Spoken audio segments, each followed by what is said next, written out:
Hello, and welcome back to The Path. My guest today is Steve Lyons, a Meibukan and Ryusyokai expert. Steve has lived in Okinawa for more than 10 years now and has been coming for more than 20. In the podcast, Steve had some great observations about Okinawa and some great insights about Okinawan karate. So, without further ado, let's get into the podcast. Hello, Steve. Thanks for coming on the podcast. Good to see you again. Oh, good to see you too, James. Thank you for having me on. So, for people who might not know who you are, could you give us a little bit of a background on you? Sure. My name's Steve Lyons. I'm from Canada. Been in Okinawa now 10 years. I started karate about 1975. It was like a style of, it was just kick, punch, and block, so there was no kata. And that was right after I watched the Bruce Lee movie in 1973. It took me a couple of years to find that dojo, but it wasn't really a dojo. It was just a training hall with a gentleman from, I used to work in a supermarket, with my family's supermarket, and he was the butcher, and he said, oh, well, I can teach karate, so we started doing some karate. And soon after that, I went to the Alberta provinces, and I started working on the oil rigs, so I kind of got away from the martial arts, but the oil rigs certainly had me ready for doing martial arts when I came back.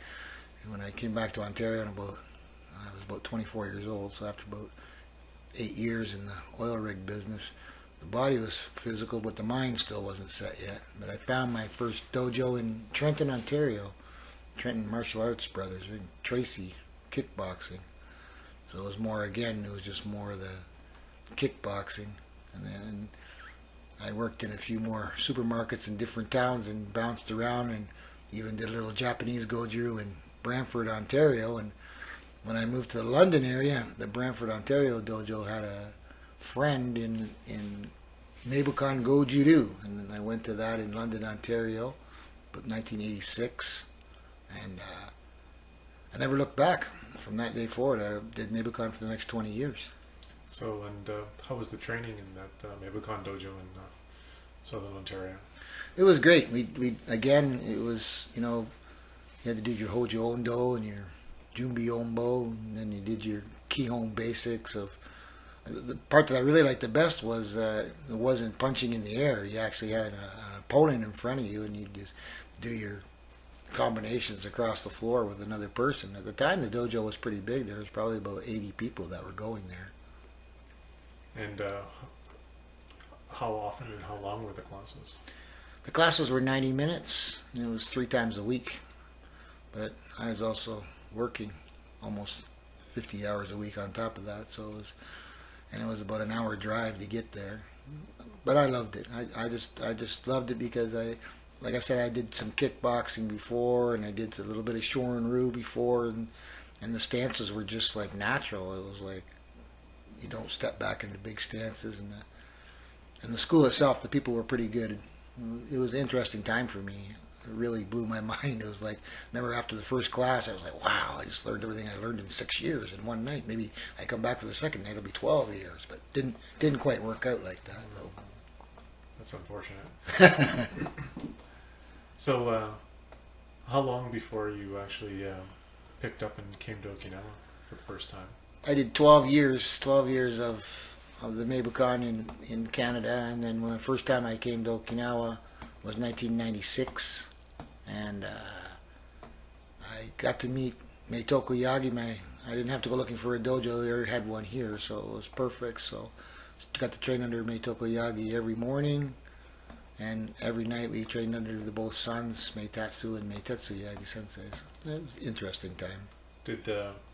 Had you met the sons previously in Canada? I used to come to Canada quite often. So. Yeah, I never.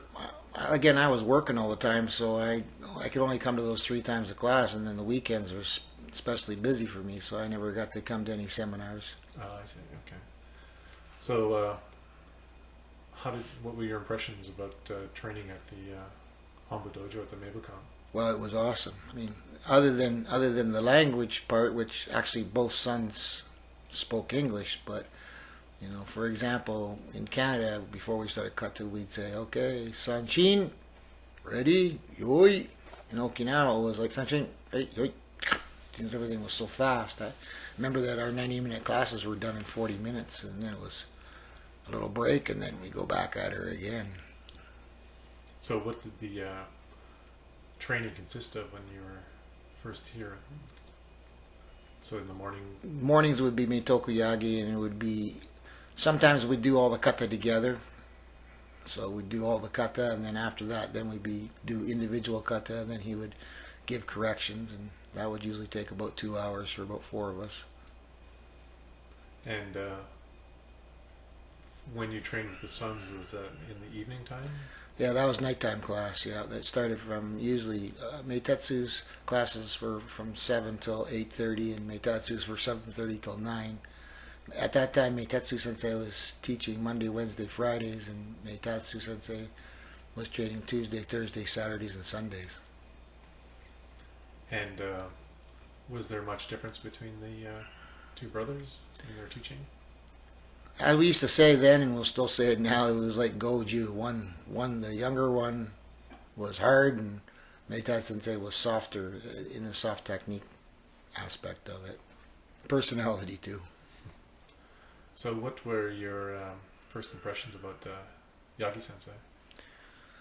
Well, when I met, I still get goosebumps. I'll never forget, we just got off the plane, so that night at 9 o'clock at night, and we're in the dojo the next morning at 9 o'clock, and when he came in the room, it just felt like you could feel that he was in the building from that day forward. Every morning you knew he was coming, and just like, and he kind of give you, it's hard to explain, but it kind of give you an energy that I didn't feel any jet lag, maybe because I was only 39 years old too, but I didn't feel any jet lag from that. He seemed to work out hard.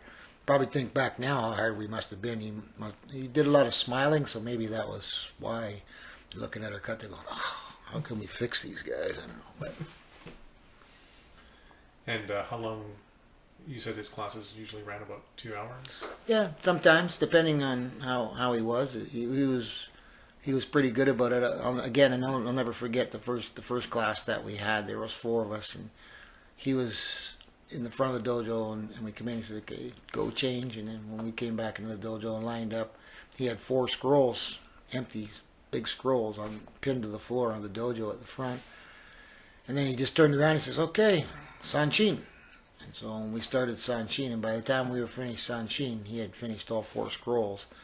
And at the end of class, he gave us each one of a scroll. And the one I got was Omai Zairenchin, which I guess translates into, in order to be a good karate man, you have to train the heart first.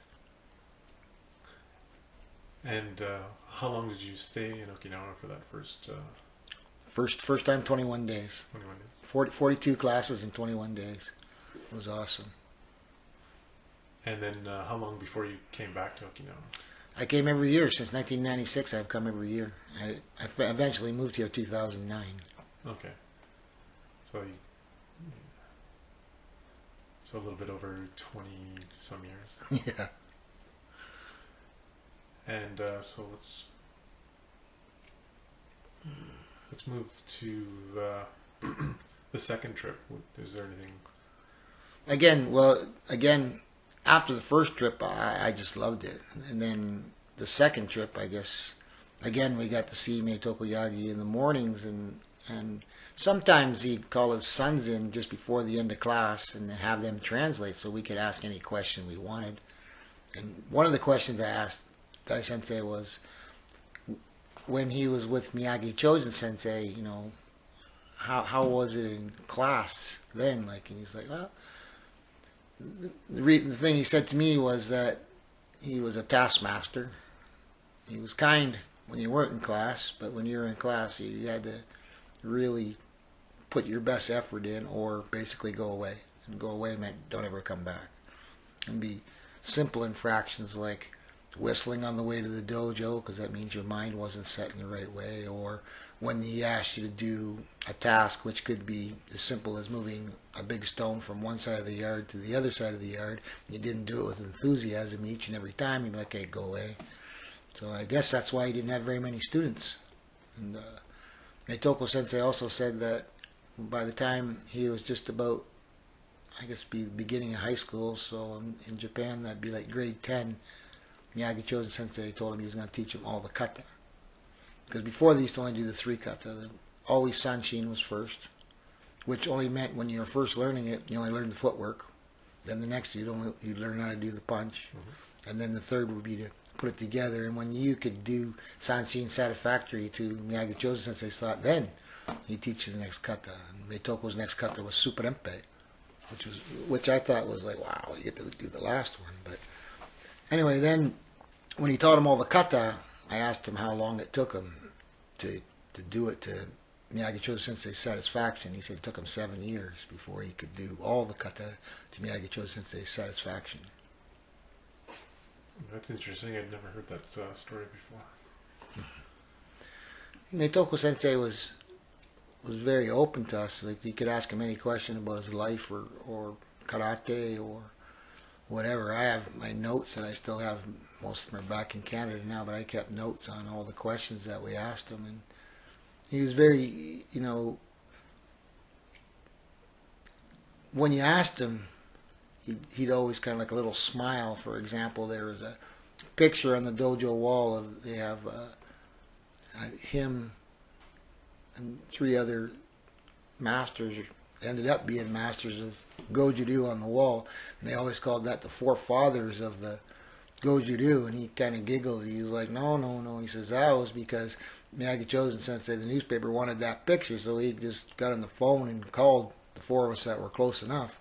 So we would come over for that picture, and then that was it. And then went back to work again. So. And when did Yagi Sensei open the Meibukan dojo? 1952, I think, when he opened up the first. He opened up first.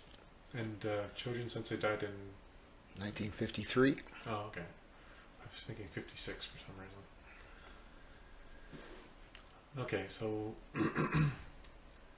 he was one of the few to get permission to open a dojo, or be told to open a dojo. Because in his later years, not his later years, but Miyagi Chosen Sensei's later years, when Yagi Sensei used to come over to his house and say, "Hey, Sensei, can you check my kata?" He said, "No, come on, let's come in. We're going to have a conversation." So he taught him how to play Chinese chess and Japanese chess, I think, too. He became a champion in 1986. He became a champion both Chinese chess and Japanese chess. Now, he didn't get it on his first time out, but he did get it. And I was lucky enough to see him get to play.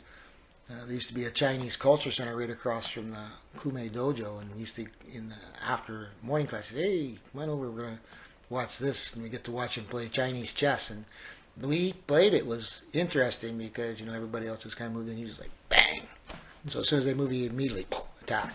And so I guess the way he explained it to us was that the Chinese chess that he was taught was the same kind of Chinese chess for the Chinese soldiers on the battlefield to keep their strategy sharp, but he had to and just like bang loud. But he was a pretty amazing fella. He was a little guy, but he was amazing.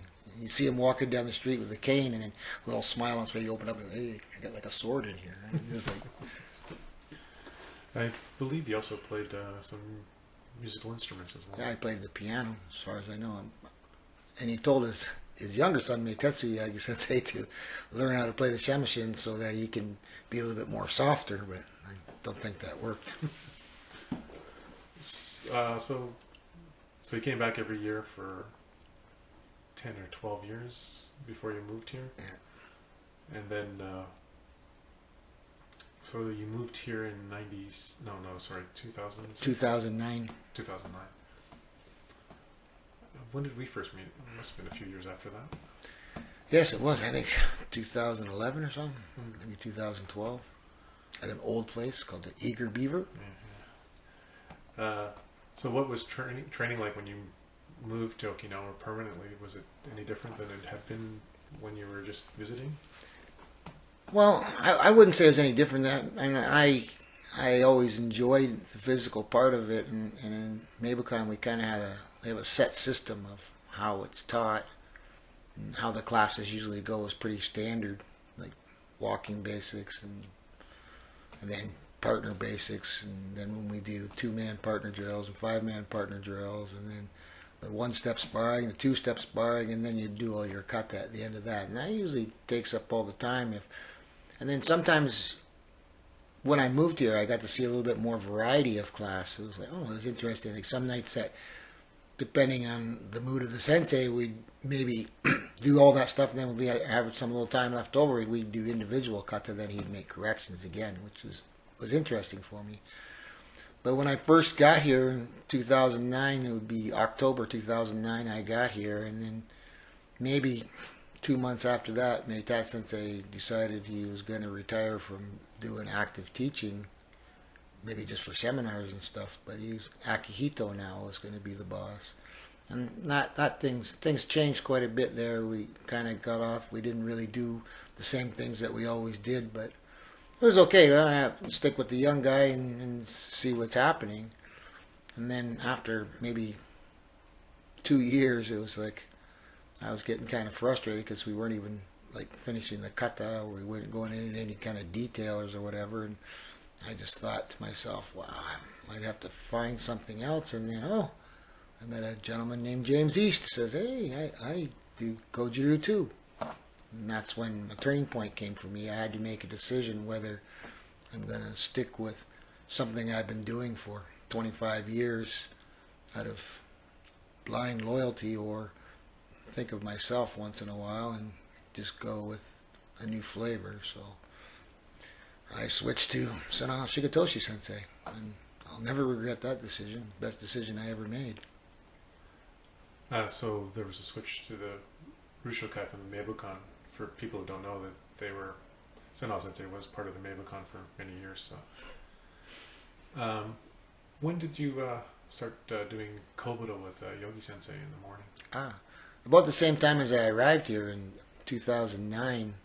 It was October, and a couple of gentlemen from Canada came over, and they had never been to the Budokan before. So I was like, well, okay, let's go to the Budokan. So I had been there a few times, so I took them down there and met an older swordman in the bottom named Hamamoto Sensei, and he was talking about swords with us and stuff. And then I went to the second floor, and there was just this older gentleman sitting kind of in the back corner back there. And I don't know about people from Canada, and if somebody goes like this to you, it usually means to go away. So I was going to try and turn around. He's like, no, come closer. Oh, so he asked me if we had done karate. I said, oh yeah, we've done karate. I said, okay, let's see it. I said, what?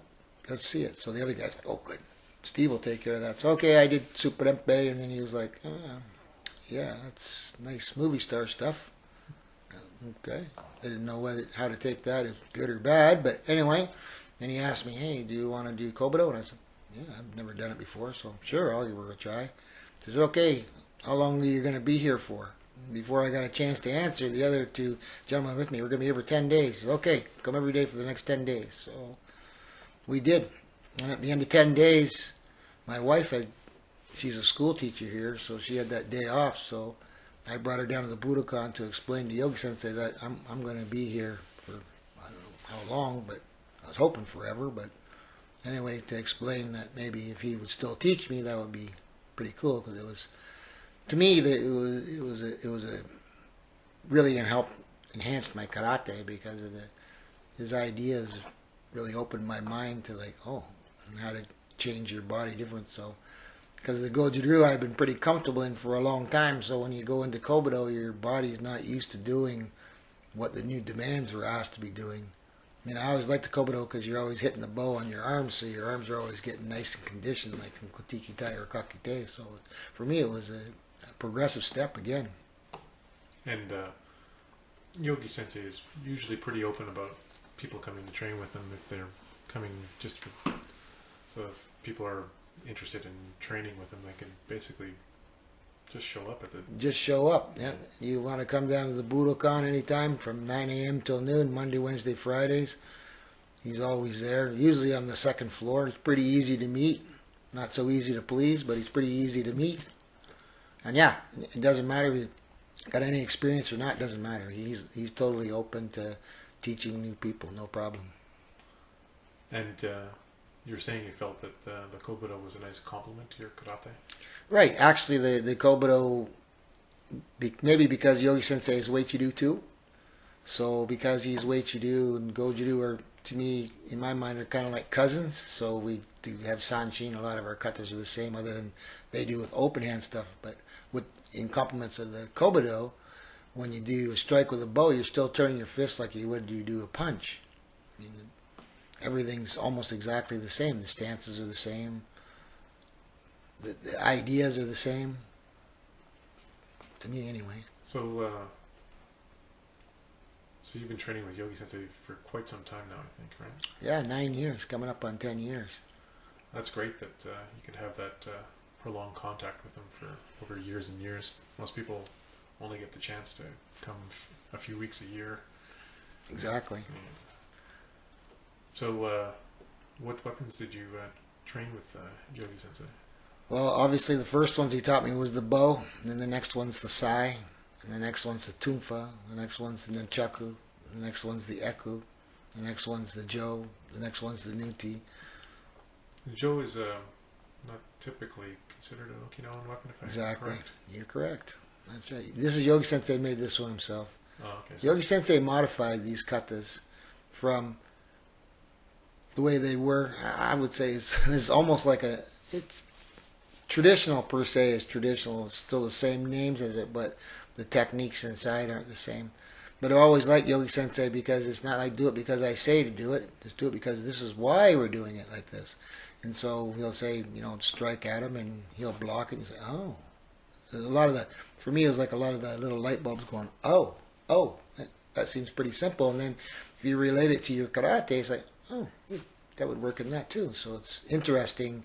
It was always interesting for me. So he's always kept the karate fresh for me too. It's like, so you never have to ask too many questions. Yogi Sensei doesn't really tell you the answer, and he's like, gives you, if you block it, it's like, oh yeah, that worked. If you don't, it hits the side of your leg, like, yeah, I have to be over a little bit more. But so you feel that, or you think that Yogi Sensei is innovated upon the Matayoshi Kobudo?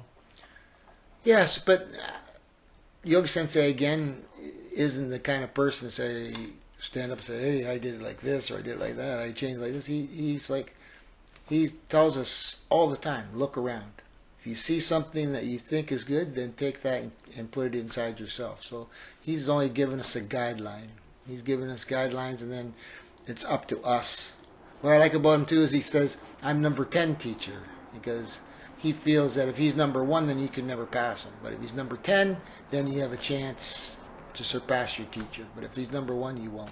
It doesn't, and that's why he encourages us to look around and go to different dojos and see how everybody teaches. And you don't have to go to them for like all the time, but it's good if you can have an open relationship with anybody. And that's the other great thing about Yogi Sensei, is that he is so open. Probably in the 9 years I've been there, there's probably been anywhere from 1,000 people that have come through. So it's interesting for me to see how the mix of Shorin-ryu and Goju-ryu and Uechi-ryu and all the different styles of American karate, Indian karate, Australian, Hawaiian, whatever. They all come, and it's interesting. Yogi Sensei is a good enough people person that he kind of puts them on the spot. So I call it ambush, but he puts them on the spot. Say, hey, let's see how you do this or how you do that, and it's interesting. So, and it's interesting that he's learning too from that. And that's why he says his class isn't like I'm the big sensei.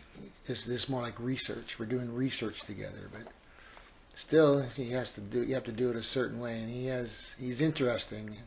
Myself, I never got the chance to do it only one kata at a time. I had to learn all those katas at once. I just followed, because we had for a long time I was just baby-san. He couldn't remember my name for a year, so I was just baby-san for a year, because at the time I was 50 and everybody else was in their 70s, and so I was 20 years younger than everybody, so I was baby-san. So I thought that was pretty fun for a while.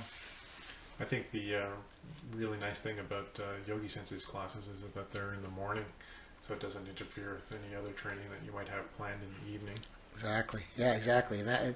And that's all. That's a bonus for us. And it's always Monday, Wednesday, Friday, no matter if there's a Japanese holiday or not. The only time the Budokan closes when there's a typhoon and the monorail isn't running. Other than that, it's going to be running. So let's maybe move into the Ryusyokai era when you started the Ryusyokai with Senha Shigetoshi Sensei. Uh, what were your thoughts about moving from the Meibukan into the Ryusyokai? Well, it was an easy transition. I mean, Senha Sensei trained under Meitoku Yagi since 1958, so technically there wasn't much differences, but the way Senha Sensei had of his relationship with Meitoku Sensei was a strong one between the student and he thought of Yagi Sensei like a god.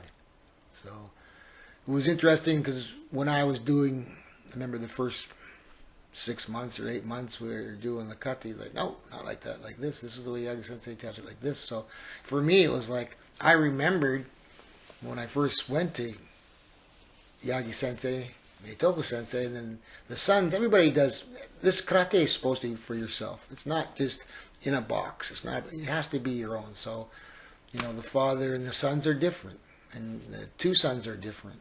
And then Senha Sensei based everything that he had on in his work with Meitoku Yagi. So Meitoku Yagi Sensei was renowned for his strong punch, and his kata was the number one thing for him. So Senha Sensei really studied, and at that time you couldn't ask questions.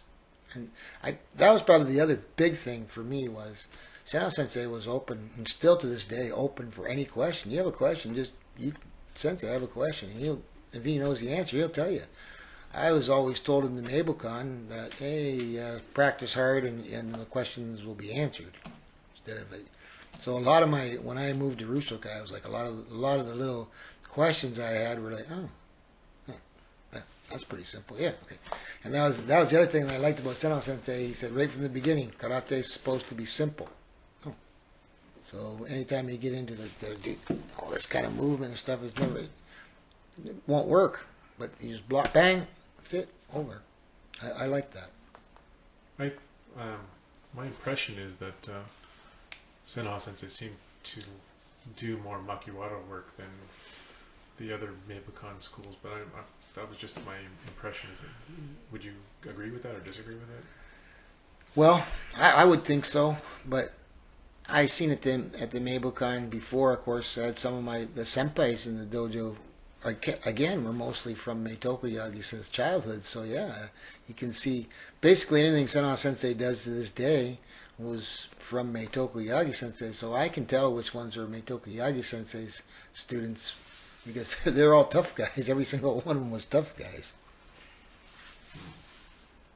Oh. What about, was there any difference in the Hoju Undo, like in Chishi or anything like that? Or? Well, again, everything, like I said, everything's based off of Meitoku Yagi Sensei, so I've seen so many people say this is traditional and that's traditional, and even Senha Sensei and even Meitoku Yagi Sensei said, no, we just made these drills up. It's like, this is for practicing our sanshin or strengthening our wrists or forearms. There's nothing fancy about it. That's how we use it, right? And the interesting part about Okinawans is they don't go to the store to buy it. They make it. So, you can still see the old coffee cans with the cement and the wood in it, right? And Senha Sensei, being a carpenter, everything was in pretty good shape. So, I mean, his dojo is beautiful. It's always been beautiful. And the stories about Senha Sensei, I could go on about an hour about just the stories from Senha Sensei, how he would clean the dojos and anything that was broken, he would fix it, and even get Yagi Sensei's house ready for Typhoon and the dojo ready before Typhoon, before his own. And he called him, he would run right there, literally run right there. Yeah, he was quite devoted to him, as far as I can tell. So, I guess we're coming up on half hour or so. Is there anything you'd like to talk about? Or? Well, if you've never been to Okinawa, I don't say you have to come to Okinawa to learn karate. You don't have to do that. You can learn it in your own country. But if you want to come to Okinawa, now they have this new thing called the Karate Kaikan. So if you have no connection to Okinawa, you can always get a connection through them. And usually it's no charge for the introduction, but I would say, at least to be truthful, I would say you should come, you should have at least 5 years experience of doing what you've done in your own country before you come. And don't want the master. Start with, a sensei or somebody that's been practicing a long time maybe, but you don't have to go right to the master. Don't get me wrong, it's not the wrong thing to do, but you should come and get a little taste first, and then you can go home, work on that little party, come and then come back. And then if the senpais think that you're worthy, they'll introduce you to the sensei. Don't try and push it and say, oh, I want to meet the master right away. And don't ask for anything. Just come and do it, and then go back and enjoy. What would you consider like a minimum amount of time to come to train? Well, if you got the money, come anytime you want. But I mean, personally, the Okinawans that I've talked to, they really don't think anybody's really practiced anything until they got at least 10 years under their belt, really. I meant for people coming to Okinawa, how long should they stay on their first trip, do you think? Oh, on the first trip. Okay, well, again, depending on how much money you got. I mean, a month is ideal. A month would be ideal. A week is too short. 2 weeks is, you'll wish you stayed a month. So you should plan it for. You can stay up to 90 days if you're on your visa.